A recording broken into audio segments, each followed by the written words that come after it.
Well, hello everyone. Welcome to the inaugural episode of L5R Strategy Better with Bates. Oh, I didn't tell you that beforehand. No. That's our show series title because I'm very excited to bring you Chris Bates here, who is from what I understand, you've got an LCG veteran.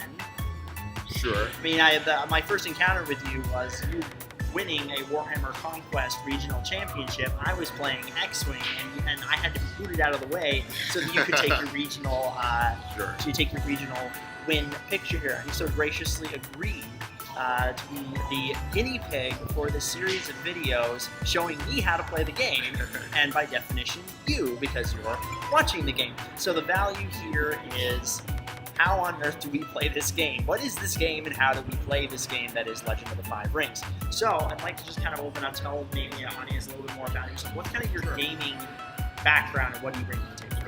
First of all, I want to say I'm no expert on F5R. I'm learning just along with Brian here. So I got my first experience getting into L5R specifically was I was asked to judge it at Gen Con this year.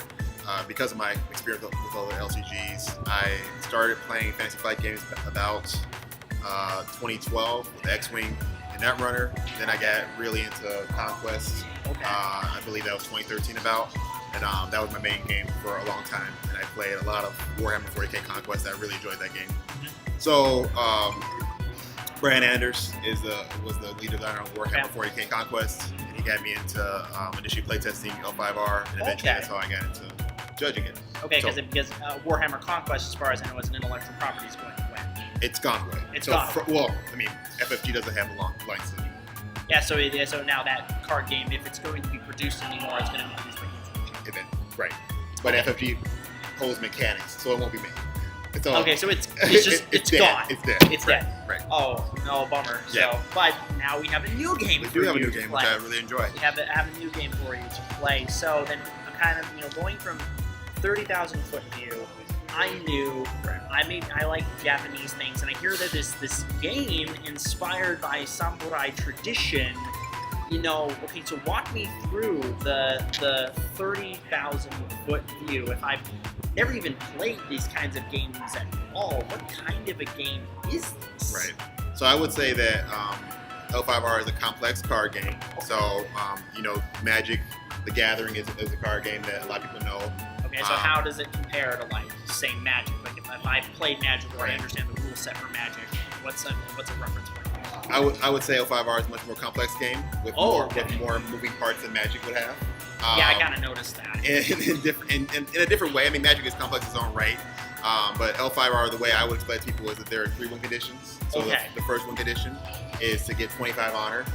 So honor is a type of currency that you have in the game that references, obviously, how well perceived in society you're behaving, or that's kind of the thematics of it. I believe so. Because in this society, which is based a lot of Japanese values, that's going to be really, really important. And if that goes to Zippo, Right. So if you get to 25, that means you're very honorable. oh and man, then I'm and the you most win. honorable person in the Empire, and you should just I just think, Right. You win immediately. If you go to 0, then you lose immediately. which I know this because that's how he beat me twice by losing honor. Yes. Okay, so that's the Those are 2 win conditions. The last win condition is if you break 3 of your opponent's provinces and then attack their stronghold, So break their then- stronghold. So then the game has an element of position in the sense of thematic position. We have provinces that we as a player have to defend. Right. And this defense mechanic is going to be probably similar to Magic. It's a numbers Yes. mechanic. It's a numbers type of mechanic, which is a fairly simple, comparative. If my number is higher than your number, Yes. then or equal to, which is unique as far as I understand it, to L5 and to L5R. The games that I've played where you have ties, I think of Risk, for example. I think Axis and Allies that do for me. When you have a tie, the defender wins, Yeah. not the attacker. Right. So this is the first game I've actually played where the attacker wins the tie. Sure. But the defender also gets the first action. Okay, so you have a little bit of a. And as we know, I mean, from playing a few games right now, this game is all about. Another thing I will explain as a 30,000 view is that it's about hidden information.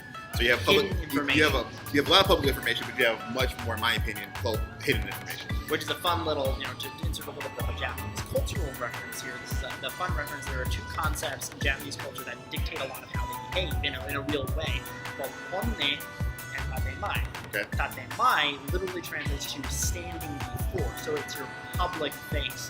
And this was, when I was living in Japan, this is the bank teller that looks at you with so much sincerity as you're literally explaining why you can or cannot get a bank account, or how you have to get a bank account, how you have to present a visa, versus honne, technically this is translated inner sound, but it's really how things actually are. Is she doesn't give two flying figs whether you get a checking account or not. Right. It's just her job.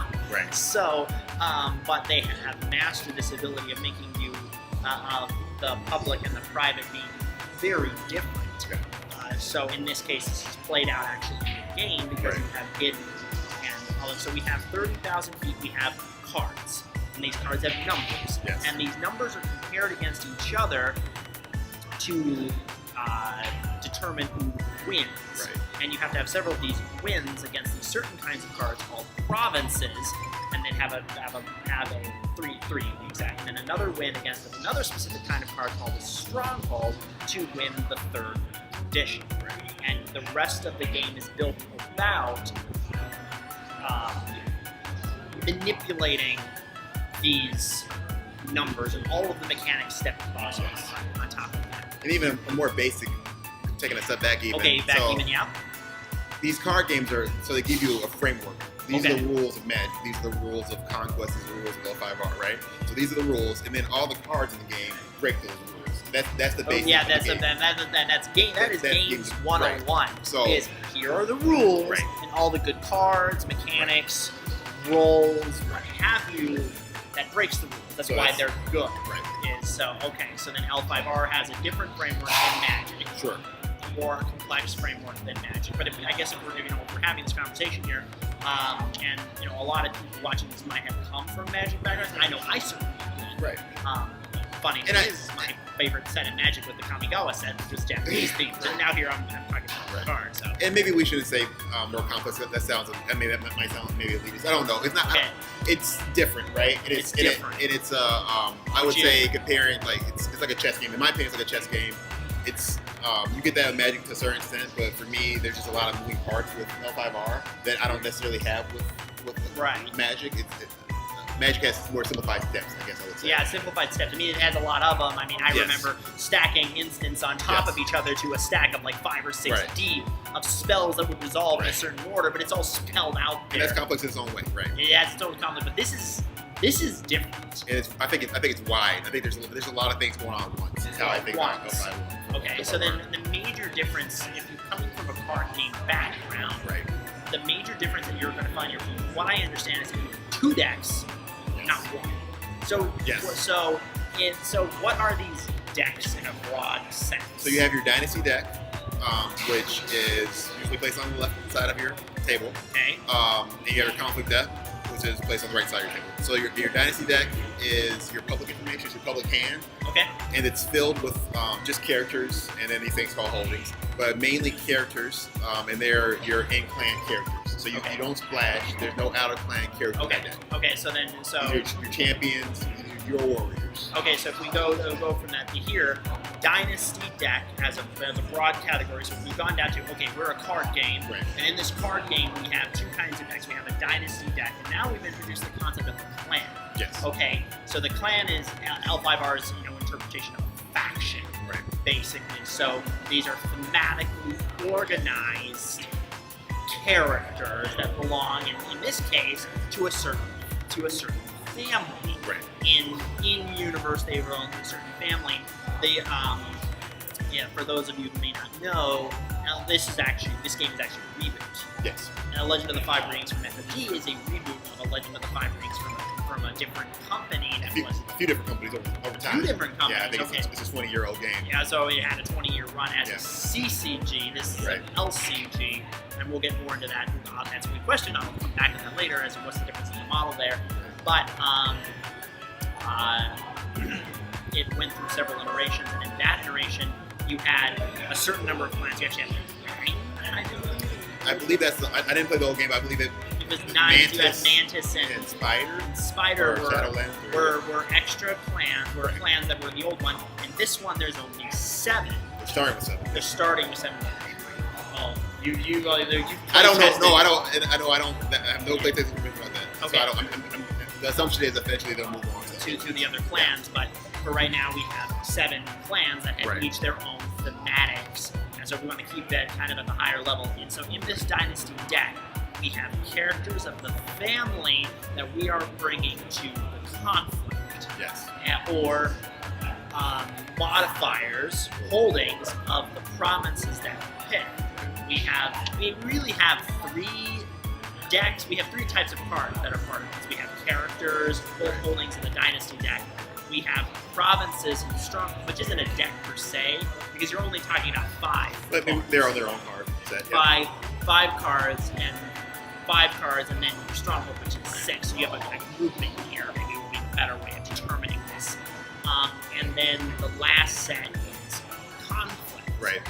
Before we go to conflict, I should mention I misspoke a little bit. There could be neutral characters in your Dynasty. Okay, so in your Dynasty deck, you have your characters of your family or characters that are around. For example, the Wandering Ronin card, which is really hilarious because Ronin as a word means a wandering masterless samurai. So we're being a little redundant there, but that's fun. So so you have in-clan characters and neutral characters, and then you have your provinces, which are the lands that your clan is defending against the defending against the opponent. And these lands have characteristics associated with these lands, which we'll get into later because we didn't get on elements, which is a whole other aspect of color to this game. But you have provinces, and then you have conflict, which is this, as far as I understand, this is much more of, when I think of a card game like Magic or Yu-Gi-Oh, both of which I played, this is what would be considered my bread and butter. This is card, I have a hand, you don't know my hand. But I play cards from my hand, and they have some effect upon game state. Yes. Is that kind of an accurate? Generally, events, attachments, they change the game state. Okay, so they change the game state either through manipulating the numbers directly, or through manipulating a character. Or moving characters. Moving characters from a state of being participating in a conflict or not, to that kind of stuff. You could also have up to 10 characters in your conflict deck. Okay. So it's a limit because they don't want you to have 40 characters in your conflict deck, always ambush the characters out, but you can have up to 10 characters in a minimum 40 card deck. Okay. So those characters can come from your hand directly into conflicts as an ambush, or they come in outside of conflict. They come out of a conflict like normal. They're just hidden information. Yes. They're just hidden information. There are people available. Okay, so that brings us to another great question, which is the size. Yu-Gi-Oh is 40, Magic is 60. When eventually we're going to get to the point of 3/4. We're recording this in September. We'll be releasing in September. But soon we're going to get to the point of normal 3-core play. Right now, only a select few who are able to get their hands on it in Gen Con have 1 core or maybe 2 cores, or you got 3 cores, so you can actually play 3-core right now. So in normal 3-core play, what's the number that we have? Your both decks, Dynasty and Conflict, minimum 40 cards. Minimum maximum 40. 45. Okay, so we have a min and a max. Okay, and then. And some people tell you that you always go to the minimum. Some people, I don't know. I guess most people say you always go to the minimum because that increases your chance to draw your good cards. Because you have a probability. It's a probability distribution there. Are plenty of people that will say there's reasons to go above that minimum. Reason to go above that minimum, but okay. So then, based upon your experience, then as a notch, as that's a question would be: is it in this game right now with the card pool that we have right now? Is it going to be better to min things? My opinion, and again, this is my opinion, is to go for minimum. I know. So I'm going to is to go for the minimum. Yeah, so we go for the minimum to heighten the probability distribution.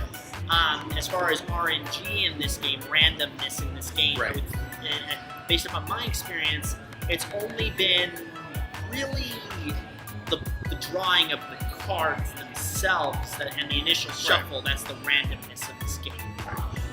And then, and unlike other games, I think you really do get to see a lot of your cards because you have those 2 decks, and you have the majority of your characters in one deck, and the majority of your events are another deck attached to another deck. So it kind of, you're seeing 8 cards, at the start of the game from your 80 card deck. So you're seeing 10% of your deck right away. So I really feel like you are. It's like any other game, RNG plays a factor. Yeah. But it's gonna be a little bit less in this fact than versus like a game like Destiny, where you have dice that are being employed every turn, and those have a very significant effect. Or like X-Wing, where you have attack dice and defense dice, and you can get completely blown over by a bad green die roll or a bad red die roll. And that has a very significant effect on the game on a turn-by-turn basis. Versus this game, there is randomness, but it's decided and set when you shuffle your deck. When there are mechanics, from what I understand, to shuffle your deck to introduce maybe more, but this is going to be much more discreet, much more set, and there isn't going to be this churn of randomness every time. Right. Okay. So there's a little bit of randomness there, and then. Well, that kind of brings us to a natural stopping point because Chris is actually running a Destiny tournament right now here at the Fantasy Flight Game Center in Roseville, Minnesota. So thank you for joining us for this inaugural episode. We will be recording more and posting more. So do please encourage you to come back and check us out. And we also invite you to subscribe to the channel. Thanks.